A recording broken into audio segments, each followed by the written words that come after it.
So yeah, it was a little over 20 years ago that my mom brought me to watch a wheelchair basketball game at Northwestern University, and the Rehabilitation Institute of Chicago, who's affiliated with Northwestern, they had a program. They got me there.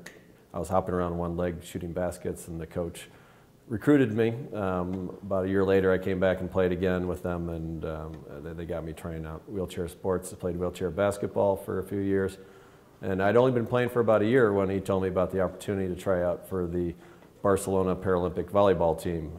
And back then they had a standing team and a sitting team, and I tried out for both. I thought I'd be better at standing because I'm really good at hopping around, but the sitting volleyball team, where you play on the floor with a lower net, is the team that really needed the athletes. And so I made that team, and we didn't have very high aspirations. Our guys who had played in Korea, where I think we got last place, said our goal is to beat the home team and not get last place. And we did. We dumped Gatorade in our coach's head after we got not last place by beating Spain for the second time. And that was the only team we beat. I help run the front desks. That's my primary responsibilities here, but I pick up a lot of hours teaching and helping out with classes and tournaments.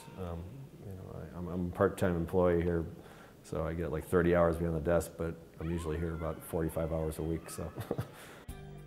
Hardest thing I've had to deal with competitively, I think, is with me, it's sadly just discipline.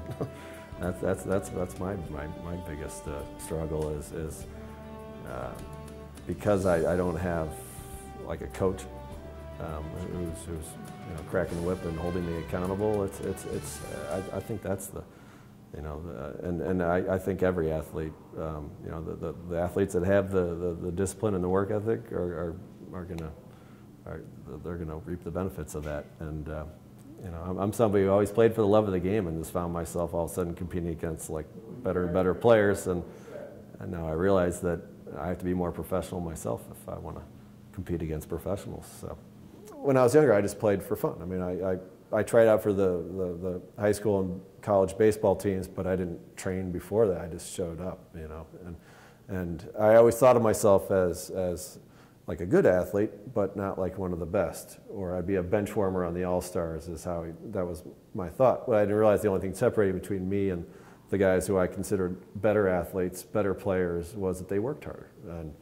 And I enjoy playing tennis. I enjoy working on my game, but it's tough sometimes if you don't have somebody like a regular coach or partner to kind of motivate you.